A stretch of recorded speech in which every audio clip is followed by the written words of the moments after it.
Həmsöhbətim isə psixoloq Zümrüd Əsədovadır. Zümrüd xanım, salam. Salam, necəsiz? Çox sağ olun. Siz necəsiz? Çox sağ olun, yaxşı olun. Sizin müşahidələrə görə bu uğursuzluq qorxusu çox insanlarda olur, yoxsa? Demək olar ki, hamıda olur.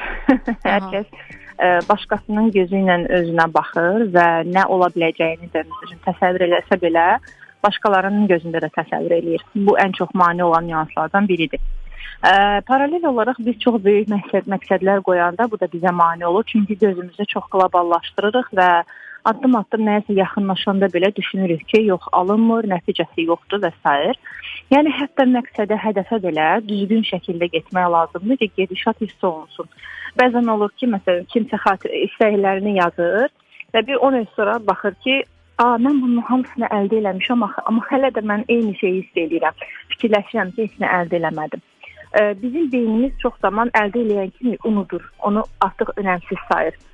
Biz önəmsəmirik, təşəkkür etmirik, əldə etdiklərimizin fərqində olmuruq və əldə edən kimi növbəti nəysə istəyirik. Amma götürsək ki, artıq nəsə baş verib, uğursuzluq olub, hər bir uğursuzluğun içində həmişə biz pasientlərlə mütləq şəkildə dərk elədiyimiz nə var?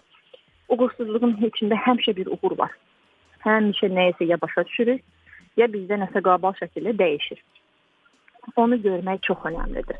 Çünki həmin uğursuzluğun içindən keçib növbəti, belə deyək, səviyyəyə qalxmaq üçün onu görmək lazımdır. Mən burada nə qazandım? İtirməyə artıq itirmişəm. Amma nəyi qazandım? O qazandığımızı, orada dərk etdiyimizi istifadə etdikdə biz nəinki davam edib o uğursuzluğun içindən çıxa bilirik.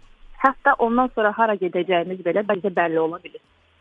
Doğrudur. Amma o situasiyanı sanki keçəndən sonra bütün bunları rahat görürsən də, məsələn o anın içində, məsələn kimsə uzun müddətdir iş tapa bilmirsə, deyək ki, hara müraciət edir uğursuzluqla, neqativ cavab eşidir ki, yox keçmədiniz.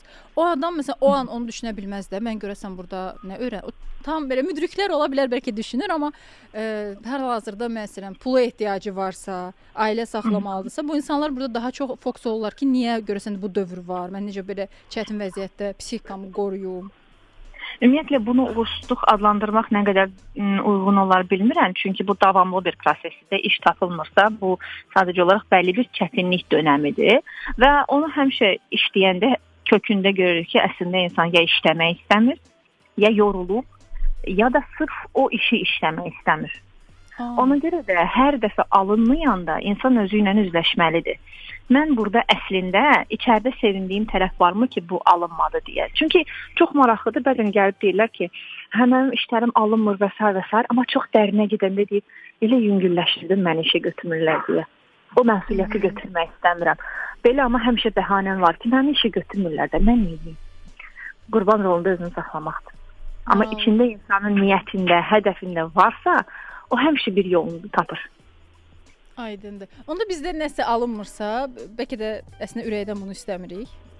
Tapmaq lazım ki, əslində mən nə istəyirəm? Yəni bunun olunmağını, əgər həyat mənim təsirimin altında baş verirsə və mən əgər istəmədimsə bu işin alınmasını, bəs əslində nə istəyirəm? Çünki insan həmişə hərəkət eləmək istəyir, nəsə eləmək istəyir, qabağa getmək istəyir, yaşamaq istəyir.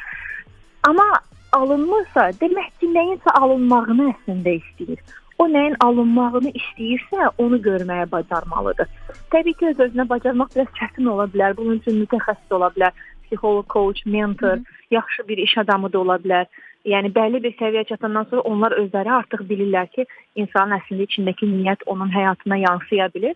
Ona görə də tək keçmək məcburiyyətində deyirlər insanlar bu dönəmdən.